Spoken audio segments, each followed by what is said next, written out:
Weaker section, Hindi में बोलते हैं आर्थिक पिछड़ा वर्ग।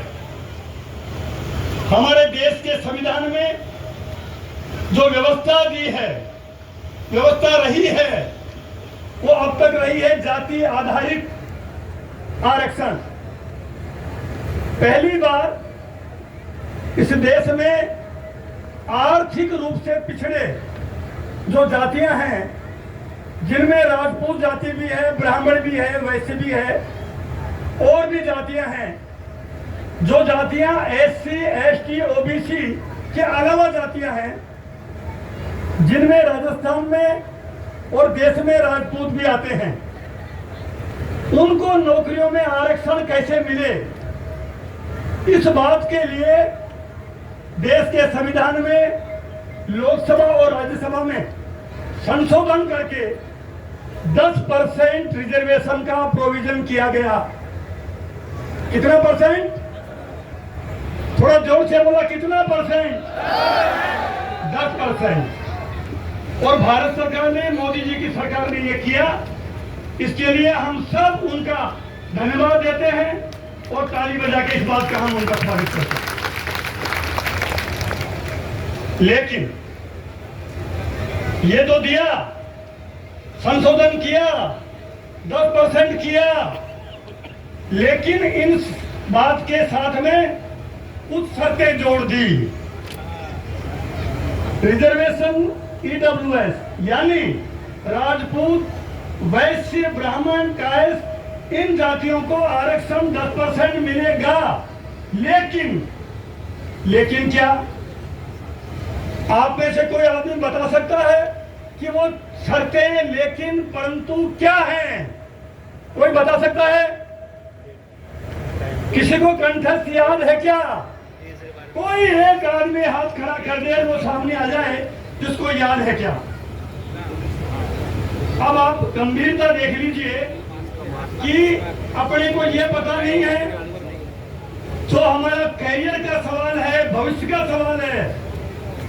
इस जमाने में, इस वक्त में, इस डेमोक्रेसी के युग में एक भी व्यक्ति की सरकारी नौकरी लगना बहुत बड़ा अचीवमेंट है, बहुत बड़ा अचीवमेंट है।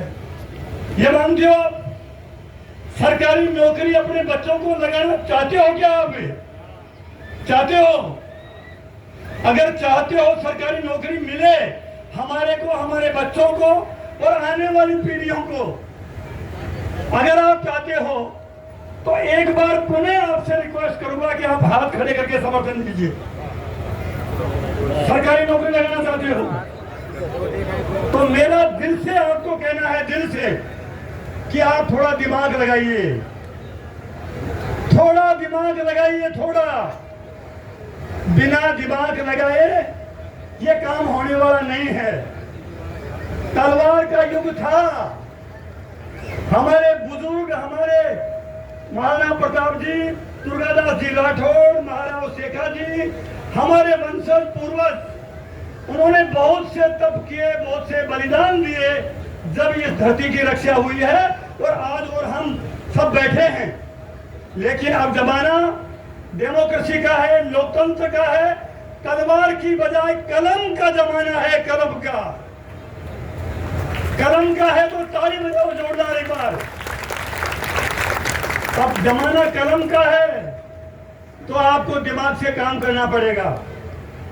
मैं जो बताना चाह रहा हूं, EWS यानी आर्थिक पिछड़ा वर्ग, यानी इकोनॉमिक वीकर सेक्शन जिसमें हम आते हैं, इसमें 10% नौकरी का प्रोविजन कर दिया। लेकिन भारत सरकार ने एक ऐसे राइडर लगा दिए, ऐसे शर्तें जोड़ दी। वो शर्तें नंबर 1, शर्त नंबर 1, अगर किसी की भी 8 लाख रुपए इनकम है, 8 लाख से ज्यादा इनकम है, उसको आरक्षण नहीं मिलेगा। नंबर 1। नंबर 2 शर्त, 5 एकड़ जमीन किसी के पास भी है, उसको इस आरक्षण का, EWS का फायदा नहीं मिलेगा।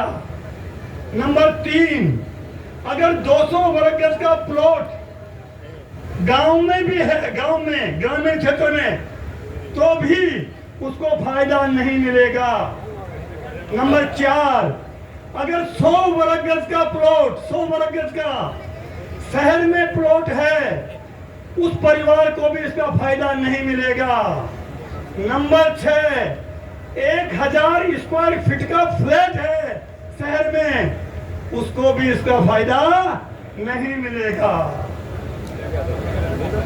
अब आप बताइए भाइयों बहनों, तो फिर किसी को फायदा मिल सकता है क्या? जोर से बोलो भाई, मिल सकता है क्या? किसी को मिला है क्या? मुंबई में मैं बोल रहा हूं, इस पंडाल में जितने भी लोग बैठे हैं, ईडब्ल्यूएस का महाराष्ट्र में किसी एक को भी फायदा मिला क्या? अगर मिला हो तो हाथ खड़े करना भाई। नहीं मिला तो ये झुंझुना नहीं तो क्या था? इसमें मैं मंच के तमाम लोगों से कहूंगा, पार्टी से ऊपर उठ के और समाज की जाजम पे बात कर रहा हूं मैं। मुझे स्पेशल बुलाया गया है, इस विषय पे बोलने के लिए कहा गया है, तो मैं आपको कह रहा हूं भाइयों बहनों, ये शर्तें राजस्थान में भी थी। राजस्थान में इन शर्तों को जब हमने क्षत्रिय युवक संघ, राजपूत सभा और कुछ राजपूत जागरूक कार्यकर्ताओं ने ये बात हमारे को बताई और इस पीड़ा को जब समझा, क्योंकि सरकारी नौकरी लगने की पीड़ा वही जान सकता है जिसके घर में बेरोजगारी है, जिसके बच्चे बेरोजगार हैं, वही जान सकते हैं। और ये बात जब हमको बताई, हमने हमारे राजस्थान के यशस्वी मुख्यमंत्री अशोक गहलोत जी को निवेदन किया इस बात के लिए कि साहब ये शर्तें हैं, इससे हमारी नौकरी नहीं लग रही है। और उन्होंने परीक्षण कराया, एग्जामिनिंग कराया इस केस को, और आपको खुशी होगी और ताज्जुब होगा, सबसे पहला स्टेट राजस्थान है जिसमें 8 लाख की इनकम के अलावा जमीन की सारी शर्तें हटा दी गई, सारी शर्तें हटा दी गई। तो बताइए भाइयों बहनों, अशोक गहलोत जी को धन्यवाद देना चाहिए कि नहीं देना चाहिए? देना चाहिए कि नहीं देना चाहिए? जोर से देना चाहिए कि नहीं देना चाहिए? तो ताली बजाओ जोरदार ढंग से एक बार। अब इसमें लगा पार्टी वार्टी मत देखो भाई। अगर बच्चों को नौकरी लगाना चाहते हो और आरक्षण की सीमा हटे, तो मैं एक बात और कह दूं आपको, राजस्थान में जिस दिन से ये शर्तें हटी है, हमारे हजारों बच्चों को पटवारी, मास्टर, आरएएस, आरपीएस, थानादार, हजारों की संख्या में ये मंच पे बैठे रविंदर सिंह भाटी निर्दलीय एमएलए हैं, मंच पे बैठे समताराम जी महाराज, मंच पे बैठे मेघराज सिंह जी, जितने भी मंच पे बैठे आनंद मोहन सिंह जी बिहार से आए हैं। ये राजस्थान में जिस दिन से शर्तें हटी, उस दिन से हजारों बच्चे हमारे सरकारी नौकरी में घुस गए हैं। और तो और 95 लड़के थानेदार, 95 कितने बच्चे? कितने भाई? जोर से बोलना, 95 बच्चे राजपूत समाज के ईडब्ल्यूएस कैटेगरी में थानेदार बने हैं। सोताओं की एक चाबी है कि नहीं है? है ना? अब अगर जैसा राजस्थान में हो वैसा बिहार में होना चाहिए कि नहीं होना चाहिए? उत्तर प्रदेश में होना चाहिए कि नहीं होना चाहिए? महाराष्ट्र में होना चाहिए कि नहीं होना चाहिए? और देश में भारत सरकार इसी ढंग से कर दे, अगर भारत सरकार इसी ढंग से कर दे, तो हमारे बच्चे भारत सरकार की नौकरियों में, जिसमें बाबू से लेके क्लास 4 से लेके आईएएस तक हमारे बच्चे आर्थिक पिछड़ा वर्ग में आईएएस आईपीएस बनने लग जाएंगे। होना चाहिए कि नहीं होना चाहिए भाई? हमारे बच्चे आईएएस आईपीएस ईडब्ल्यूएस से बनना चाहिए कि नहीं बनना चाहिए? अरे तो जोर से तो बोलो भाई, जोर से बोलो, मेरे साथ बोलो।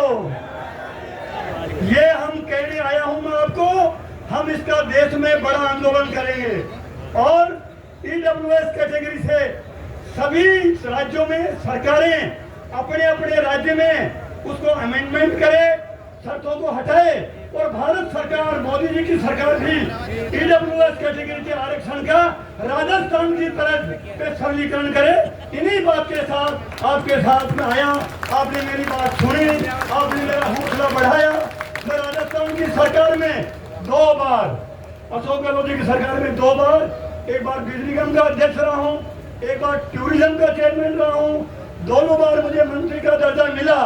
मुझे खुशी है हमारे समाज को, ईडब्ल्यूएस के समाज को वहां पे 10% का आरक्षण अशोक गहलोत जी ने दिया। बहुत बहुत धन्यवाद। जय हिंद।